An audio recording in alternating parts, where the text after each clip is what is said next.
Tatawagin nila itong swerte kapag nakita nila ang tagumpay mo. Sasabihin nilang nasa tamang lugar ka sa tamang oras. Pero hindi nila nakita ang mga gabing hindi ka natulog, pasan ang mga responsibilidad na mas mabigat pa kaysa sa sarili mong mga pangarap. Hindi nila napansin kung paano ka nagpatuloy habang ang iba ay nagrereklamo, sumusuko, o naghihintay ng himala. Capricorn, ang paglalakbay mo ay hindi kailanman maingay. Ito ay matyaga. Bawat tahimik na sakripisyo, bawat gantimpalang ipinagpaliban, bawat sandaling pinili mo ang disiplina kaysa ginhawa, lahat iyon ay nag-ipon ng lakas. Ang sandaling ito ay hindi basta nahulog mula sa langit. Ito ay lumago mula sa iyong pagtitiyaga. Hindi ito swerte. Ito ang bunga ng iyong tibay at pagpupursige. Ang kwentong ito ay tungkol sa isang Capricorn na maagang natutunan sa buhay na walang bagay na madaling makuha. Habang ang iba ay naghahanap ng shortcut o naghihintay lang ng pagkakataon, pinili mo ang pagiging consistent. Pinili mo ang pananagutan, kahit pakiramdam mo ay hindi patas, kahit walang nakakakita. Capricorn, ikaw ay pinamumunuan ng disiplina, hindi ng bugso ng damdamin. Hindi ka nagmamadali. Ikaw ay nagtatayo. Hakbang-hakbang, piraso-piraso, madalas pasan ang bigat ng mga inaasahang hindi naman talaga sa'yo nagsimula. Nakikita ng mga tao ang katahimikan mo at iniisip nilang hindi ka naapektuhan, pero sa loob, hinarap mo ang pagdududa, presyon, at mga sandaling halos sumuko ka na. Pero nanatili ka. Nagtiis ka. Hindi dahil madali, kundi dahil ang pag-alis ay hindi kailanman bahagi ng pagkatao mo. Ang paglalakbay na ito ay hindi kailanman tungkol sa swerte o pagkakataon. Ito ay tungkol sa pagtitiyaga na nakatagpo ng layunin at dahan-dahan, tahimik, binabago ang buong buhay mo. Tahimik na pakikibaka ng Capricorn. Capricorn, ang mga pinagdaanan mo ay hindi kailanman naging dramatiko. Ito ay tahimik, tuloy-tuloy at malalim na personal. Habang abala ang mundo sa pagdiriwang ng mabilis na panalo at bigla ang tagumpay, ikaw ay natutong mabuhay sa ilalim ng presyon nang hindi nagrereklamo. Maaga mong pinasan ang mga responsibilidad, minsan para sa pamilya, minsan para sa mga taong hindi man lang namalayan kung gaano sila nakaasa sa'yo. May mga sandaling pakiramdam mo ay hindi ka nakikita. Nagsumikap ka pero bihirang purihin. Ibinigay mo ang lahat pero naantala ang gantimpala. Inakala ng mga tao na kaya mo ang lahat, kaya tumigil silang magtanong kung ayos ka lang ba. At hinayaan mo sila. Hindi dahil hindi masakit, kundi dahil ang ipaliwanag ang sakit mo ay parang isa pang pasaning wala ka ng lakas buhatin. Pinanood mo ang iba na mas mabilis umusad, hindi dahil mas magaling sila, kundi dahil mas maingay sila. Samantala, nanatili kang nakatuon, nagtitiwala sa prosesong paulit-ulit sinusubok ang pasensya mo. May mga gabing mabigat ang pagod sa dibdib mo. Mga gabing pabulong ang pagdududa, nagtatanong kung sapat pa ba ang lahat ng pagsisikap mo. Mas kinuwestiyon mo ang sarili mo kaysa sa sinuman. Pero kahit sa mga sandaling yon, hindi ka sumuko. Ikaw ay nag-adjust. Ikaw ay natuto. Ikaw ay lumakas sa mga paraang hindi agad nakikita. Capricorn, ang paglago mo ay nangyari sa katahimikan. Bawat pagkadapa ay nagturo sa iyo ng disiplina. Bawat pagkaantala ay nagsanay ng tibay mo. Bawat pagkabigo ay humasa sa iyong katatagan. Ang kaibahan ng paglalakbay mo ay hindi ka umasa sa motibasyon. Umasa ka sa paninindigan. Nagpakita ka kahit malayo ang pag-asa. Nagpatuloy kang magtayo kahit walang nakikitang resulta. At dahan-dahan, nang hindi mo namamalayan, naging hindi ka na matinag. Maaaring hindi napansin ng mundo ang pakikibaka mo, pero hinubog ka nito. Tinuruan ka nito ng pagpipigil sa sarili, pasensya, at isang panloob na otoridad na hindi kailanman maagaw. Ang mga tahimik na laban na ito ay hindi nasayang. Ito ay paghahanda. Dahil ang papasukin mo ngayon ay nangangailangan ng lakas na tanging katulad mo lang ang kayang dalhin, isang taong natutong tumayo ng matatag bago pa man naging matibay ang lupang tinatapakan niya.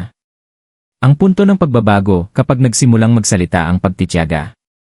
Dumarating ang isang sandali sa buhay ng bawat Capricorn kung kailan may tahimik na nagbabago sa loob. Hindi ito dumarating na may paputok o bigla ang palakpakan. Dumarating ito bilang linaw, isang malalim at matatag na pagkaunawa na hindi mo na kailangang patunayan ang sarili mo kaninuman. Ang sandaling iyon ay hindi nangyari bigla. Hinubog ito ng mga taong paghihintay, pagtitiis, at ng paulit-ulit na pagpili ng pigil kaysa padalos-dalos na reaksyon. Nagsimula kang makakita ng mga bagay ng iba. Ang parehong mga hamon na dati kumukuha ng lakas mo ay naghahasa na ngayon ng focus mo. Tumigil ka sa pag-aaksaya ng enerhiya sa mga taong hindi kayang intindihin ang bilis mo. Natutunan mong ang mabagal na progreso ay progreso pa rin at kadalasan, ito ang pinakamakapangyarihan. Habang ang iba ay humahabol sa pagpapatunay, pinino mo ang direksyon mo.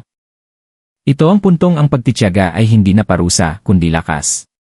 Napansin mo na iba ang tugon ng buhay kapag kumikilos ka ng may layunin, hindi dahil sa desperasyon.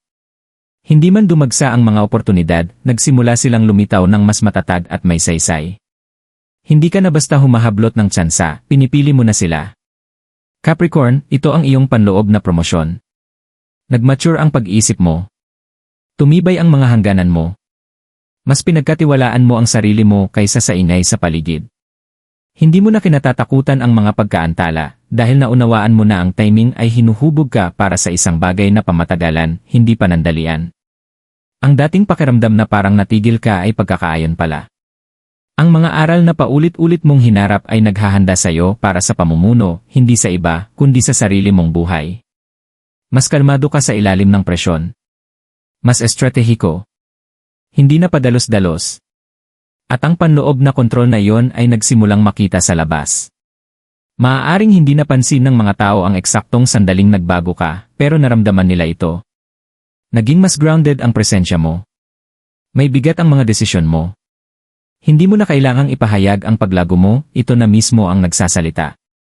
Ang turning point na ito ay hindi swerte. Ito ay kamalayang pinaghirapan. Natapos na ng pagtitiyaga ang gawain nito.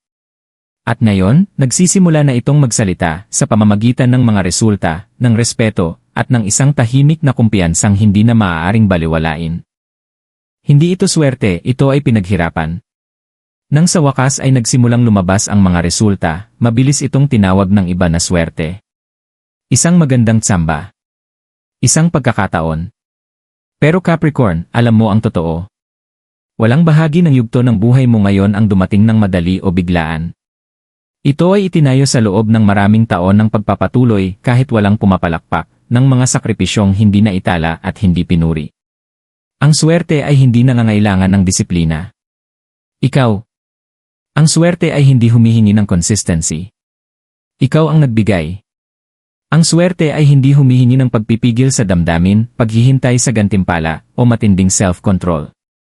Pero araw-araw mo itong isinabuhay. Bawat oportunidad na dumarating ngayon ay may bigat dahil handa ka na itong hawakan. Hindi ka basta napunta sa katatagan, pinaghandaan mo ito. Kaya tumatagal ang mga bagay sa buhay mo ay dahil nakaugat sila sa pagsisikap, hindi sa padalos-dalos na desisyon. Natutunan mong pamahalaan ang presyon bago pa man dumating ang tagumpay. Kaya ngayon, hindi ka nito nilulunod. Capricorn, binayaran mo na ang halaga ng mas maaga. Habang ang iba ay pinili ang ginhawa, ikaw ay nag-invest sa paglago. Habang ang ilan ay umasa sa motibasyon, ikaw ay umasa sa istruktura. Hindi mo hinintay na maging handa ang pakiramdam mo, kumilos ka ng may pananagutan kahit mababa ang kumpiyansa. At iyon ang dahilan kung bakit matatag ang mga tagumpay mo, hindi marupok. Hinahangaan nila ang lakas mo pero hindi nila nakita ang pagod. Pinupuri nila ang disiplina mo pero hindi nila nasaksihan kung gaano kadalas mong gustong magpahinga ngunit hindi mo magawa. Tinupad mo ang mga pangako mo sa sarili mo kahit mas madali sanang sirain ang mga yon. Ang yugto ng buhay mo ngayon ay patunay na ang pagsisikap ay nag-ipon ng bunga. Bawat gantimpalang na antala ay bumabalik ngayon na may saysay. Hindi mo na hinahabol ang tagumpay, inaakit mo na ito sa pamamagitan ng katatagan at pagiging mature. Kaya kapag may tumawag dito na swerte, hayaan mo sila. Hindi mo kailangang itama sila. Alam mo na ang nakatayo sa harap mo ngayon ay inukit ng dahan-dahan, sinadya, at tapat. Hindi ito regalo ng pagkakataon. Ito ay balik ng iyong pagtitiyaga. Ito ang bunga ng iyong walang sawang pagpupursige. Mga gantimpala, pagkilala, at panloob na tagumpay. Ang mga gantimpalang nararanasan mo ngayon ay mas malalim kaysa sa nakikita ng karamihan. May mga nakikitang pagbabago, mas matatag na buhay, mas malaking respeto, at malinaw na pag-usad, pero ang tunay na tagumpay ay naganap muna sa loob mo bago pa ito lumitaw sa labas. Capricorn, may isang bihirang bagay kang nakamit, panloob na kumpiyansang hindi umaasa sa pag-apruba ng iba. Iba ang dating ng pagkilala para sa'yo. Dumarating ito ng tahimik, kadalasan pagkatapos mapagtanto ng mga tao na minamaliit ka nila noon. Ang mga dating nagduda sa bilis mo ay nagtitiwala na ngayon sa paghatol mo. Ang katahimikang dati mabigat ay payapa na ngayon. Hindi mo na nararamdamang kailangan mong ipaliwanag ang sarili mo dahil ang mga resulta mo ay nagsasalita na may kalmadong otoridad. Ang nakuha mo ay kontrol. Sa emosyon mo. Sa mga reaksyon mo. Sa mga pinipili mo. Hindi ka na basta-basta natitinag ng kawalan ng katiyakan dahil nakaligtas ka na sa mahahabang panahong walang linaw. Para sa'yo, ang katatagan ay hindi luho, isa itong kasanayang nahubog dahil kailangan. Capricorn, ang pinakamakapangyarihang gantimpala ay paggalang sa sarili. Pinagkakatiwalaan mo na ang sarili mo. Alam mo ang mga hangganan mo at iginagalang mo ang mga ito. Hindi ka nagmamadali sa mga desisyon. Hindi ka nagsasayang ng enerhiya para patunayan ang halaga mo. Kumikilos ka ng may layunin at iyon pa lang ay naglalayo na sa'yo sa karamihan.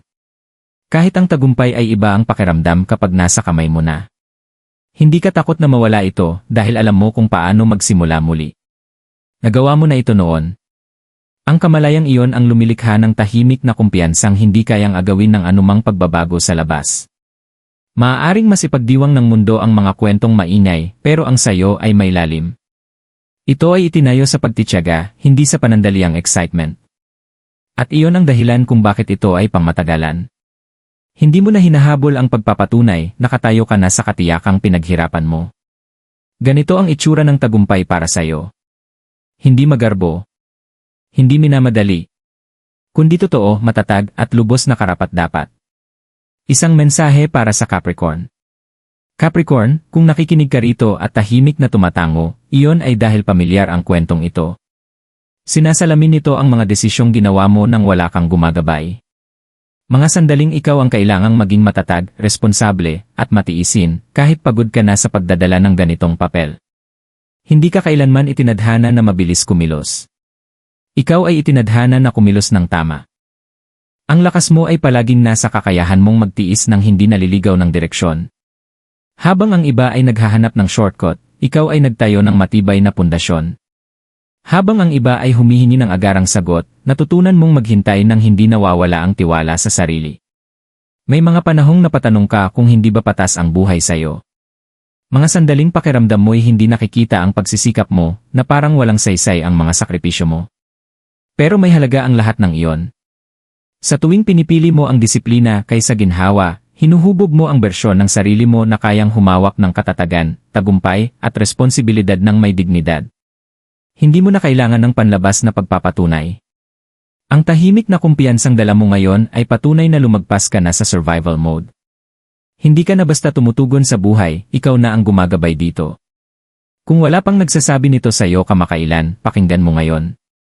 Hindi na sayang ang oras mo. Hindi ka naghintay ng walang saysay. Ang pagtitiyaga mo ay hindi kahinaan. Ito ay pagsasanay. Magtiwala ka kung nasaan ka ngayon. Magtiwala ka sa mga itinayo mo.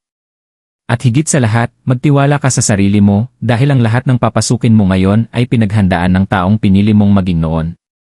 Balikan mo sandali, Capricorn, hindi para magsisi kundi para kilalanin.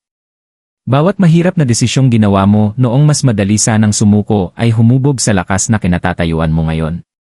Bawat pagkaantala na dati tila malupit ay pinipino ang pagkatao mo, inihahanda ka para sa isang buhay na nangangailangan ng katatagan, karunungan, at kontrol.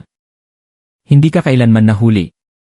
Ikaw ay naghahanda palang maging handa. Ang nararanasan mo ngayon ay hindi gantimpalang basta ibinigay. Ito ang patunay na ang pagtitiis ay lumilikha ng mga resultang hindi kayang yugin ng pagdududa o agawin ng ingay. Hindi ka umangat dahil may pumili sa'yo. Umangat ka dahil nanatili kang tapat kahit nag-iisa ang landas. Hayaan mong maniwala ang iba sa swerte kung gusto nila. Ikaw ay may mas malalim na pagkaunawa. Alam mo na ang tunay na tagumpay ay itinutayo ng tahimik, sa paglipas ng panahon, sa pamamagitan ng disiplina at pananagutan. At ang ganitong uri ng tagumpay ay nananatili. Hindi kailangang maging maingay ang kwento mo para maging makapangyarihan. Hindi nito kailangan ng pag-apruba para maging totoo. Ang yugtong ito ng buhay mo ay patunay kung sino ka, isang taong hindi minadali ang proseso, hindi tumakas sa pakikibaka, at hindi tinalikuran ang sarili sa gitna ng lahat. Hindi ito swerte. Ito ang balik ng iyong pagtitiyaga. Ito ang tagumpay ng iyong walang sawang pagpupursige.